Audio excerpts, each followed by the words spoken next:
अतुल कुमार पांडे जी, मऊ से।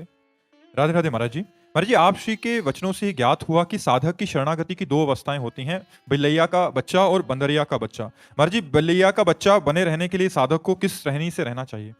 इसमें अंदर से असमर्थता प्रकट हो, अपने को शक्तिहीन महसूस करो तो आप हो। जब काम चाहता है तो काम गिरा देता है, जब क्रोध चाहता है तो क्रोध आवेश आ जाता है, जब मोह चाहता है तो मोह गिरा देता है। तो आप में सामर्थ्य कहाँ है? तो असमर्थ होकर सर्व समर्थ भगवान की शरण जाना और अपने को ऐसा समझना कि अब मेरे कदम भी उठेंगे तो भगवान के बल से ही उठेंगे, मेरे में तो कोई बल नहीं है, और बिल्कुल भगवद आश्रित हो जाना। तो फिर भगवान जैसे अर्जुन के रथ की डोर अपने हाथ में ले ली, ऐसे हमारे जीवन की बागडोर स्वयं भगवान संभाल लेते हैं। और वो देखता है सब भगवान हमसे मंगलमय कार्य कराते चले जा रहे हैं, मेरी सामर्थ्य से नहीं हो रहा, ये मेरे भगवान से हो रहा है, ऐसा अनुभव होने लगता है। अहंकार रहित शरणागत बिलैया का बच्चा है और विवेक युक्त शरणागत भक्त बंदरिया का बच्चा है। तो अगर हमारे अंदर ज्ञान है, हमारे अंदर बल है, तो प्रयोग करके देख लो। जब हार जाना तब बिलैया का बच्चा बन जाता है। बिलैया का बच्चा वो स्वयं एक स्थान से दूसरे स्थान तक नहीं जाता, बिलैया अपने मुख में उसे दबा के ले जाती है। ऐसे ही हमारी प्रत्येक चेष्टाएं भगवत बल से हो रही, ऐसा हमें अनुभव होने लगे। अहंकार से नहीं कि मैं करता हूं, भगवत बल से हो रही। और पूर्ण रूप से अपने को असमर्थ पाना, मेरे में कोई सामर्थ्य नहीं है, हे नाथ आप ही संभालो, वो बस भगवान को पुकारता रहता है। जिससे बिलैया को बच्चा को कोई कष्ट हो तो म्याऊं के सिवा कुछ नहीं बोलेगी। तो शरणागत हे हरि, हे करुणा में, अब आप देख लो मेरे में कोई सामर्थ्य नहीं, आप संभालो। यह है बिलैया का बच्चा बनना, पूर्ण भगवद आश्रित, अपने में निर्बलता। तो सुनेरी मैंने निर्बल के हा बलराम, पहले निर्बल बने। अभी हम में सामर्थ्य है, इसलिए हम अभी अहम रूपी सामर्थ्य है, इसलिए हम शरणागत नहीं हो पाते। सुनेरी मैंने निर्बल के बलराम, अपबल तपबल और बाहुबल, चौथो बल है दाम, सूर किशोर कृपाते सब बल, हारे को हरिनाम। सुनेरी मैंने निर्बल के बलराम। जब हम निर्बल हो जाते हैं, मेरे में कोई सामर्थ्य नहीं, तो भगवत शरणागति से भगवत बल प्रकाशित हो जाता है। समझ पा रहे आप? महाराज जी, जब कुछ भी हम करते हैं तो उस समय बल आ जाता है, जब हम गिरते हैं तब तो निर्बल हो जाते हैं, लेकिन जब कुछ करते हैं तो लगता है कि हमें बल आ गया। ये अवस्था महाराज जी बहुत गड़बड़ रहती है। हाँ, तो जब कुछ करने चलो तो प्रविश नगर की जय सब काजा, हृदय राखी कौशलपुर राजा। कोई भी कार्य करने चलो तो पहले भगवान को प्रणाम करो मन से, और हे प्रभु आपके द्वारा प्रेरित ये कर्तव्य कर्म करने जा रहा हूं, वो आप ही संभालिएगा। तो गिरेंगे ही नहीं, गिरेंगे ही नहीं। हनुमान जी लंका में प्रवेश कैसे कर रहे? भगवान को हृदय में रख करके फिर लंका में प्रवेश कर रहे। हम कोई भी कार्य अपने घर से निकले तो पहले भगवान का ध्यान करें, फिर कदम बाहर निकाले। नाम जप करते हुए, भगवान का स्मरण करते हुए जब हम कोई कार्य करते हैं तो फिर माया या विघ्न हमें परास्त नहीं कर पाते, हम हारते नहीं। भगवान का जहां बल है तहां विजय ही विजय है।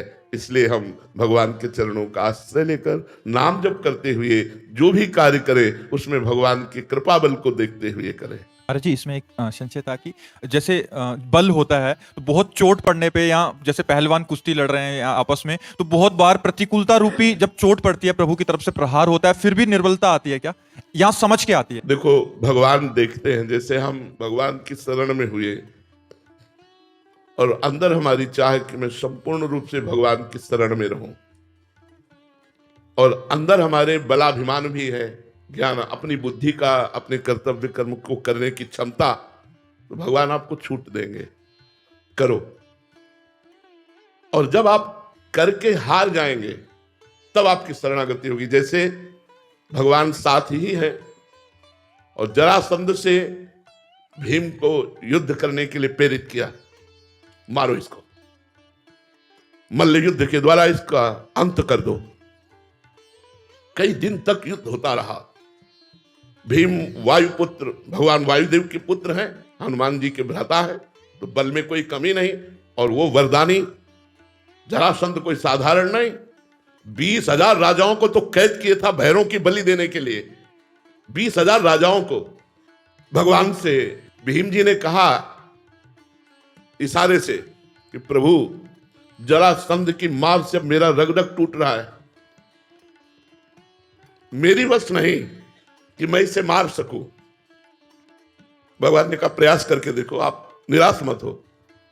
आखिरी दिन कहा, लड़ते लड़ते धीरे से हाथ से इशारा किया कि प्रभु मेरी बल की शक्ति खत्म हो गई, जरासंध मेरे द्वारा नहीं मारा जा सकता।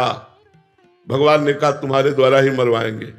और एक तिनका लिया, चीर दिया, क्योंकि भगवान उसके रहस्य को जानते थे, भगवान उसके जन्म रहस्य को जानते थे कि जरा नाम की एक राक्षसी ने इसको जीवन दान दिया।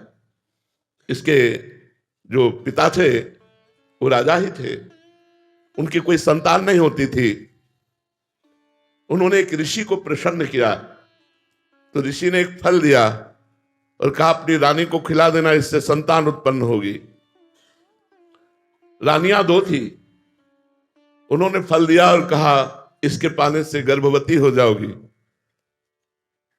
अब बुद्धि काम नहीं की, दोनों ने फल को आधा आधा काट लिया और दोनों ने पा लिया, दोनों गर्भवती हो गई। और जब दोनों के बच्चा हुआ तो आधा आधा हुआ।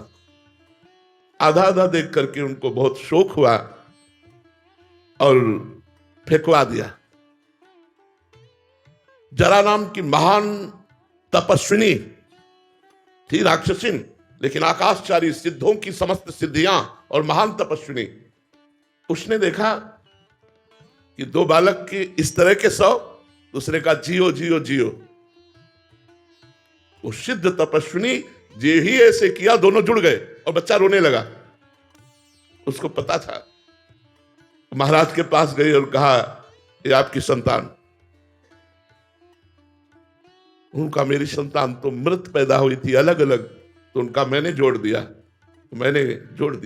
संधि माने होता है जोड़ना। तो जरा नाम की राक्षसी, उसने संधि किया, इसलिए नाम रखा गया जरासंध। तो भगवान उस रास्ते को जानते थे, भगवान ने उसको चीर दिया एक तिनके को और ऐसे फेंका। भीम को भगवान ने अब बल दिया, उठा के पटक दिया और तिनके की तरह चीर कर फेंक दिया। फिर भी वो जुड़ गया के भीम ने कहा प्रभु, तो प्रभु ने फिर उल्टा फेंका, तो दोनों शांत हो गए। तो जब भीम हार गए तब भगवान ने अपना बल दिया।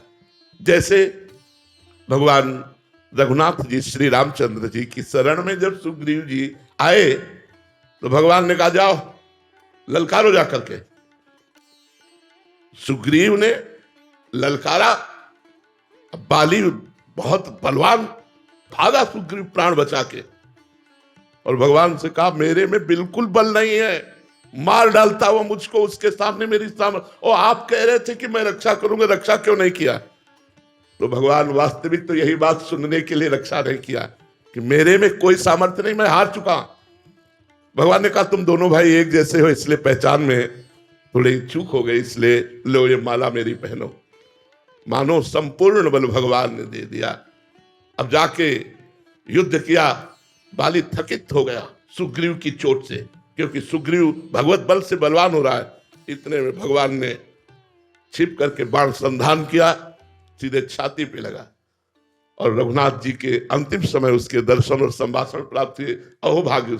भगवान तब अपना बल देते हैं जब जीव अपना बल हार जाता है। हारे को हरि नाम, हार जाता है। महाराज जी, आपके जीवन में भी जब आपने बताया कि अचल बिहार में थे तो साधन का, आप हम जैसों के लिए प्रेरणादायक एक वो कि साधन का बल था। तो फिर महाराज जी एक समय ऐसा आया कि जब किडनी का ऐसा प्रतिकूलता आई भगवान की तरफ से प्रेरित होके, तब महाराज जी वो जीवन में वो जागृत हुई शरणागति। तो महाराज जी ऐसा ही क्या हाँ, आपके जीवन बिल्कुल बिल्कुल बिल्कुल। भगवान ऐसी परिस्थिति देते हैं जिससे शुद्ध शरणागति होती है। वो बुद्धि से नहीं होती, वो परिस्थिति से होती है। जीव को ऐसी परिस्थिति जब सामने आती है कि कोई सहयोगी नहीं, स्वयं कुछ कर सकता नहीं, तब आर्त भाव से पुकारता है। जैसे द्रौपदी जी को 5 पतियों का सहारा, भीष्म जी का सहारा, अपनी भुजा का सहारा, फिर अपने दांत का सहारा। जब देखा कुछ नहीं, तब असली शरणागति प्रकट हुई। गोविंद द्वारिका वासी, भगवान वस्त्र के रूप में द्रौपदी जी के उसी समय प्रकट हो गए। महाराज जी बच्चा भी वही बनाएंगे। हाँ, बिल्कुल बिल्कुल बिल्कुल।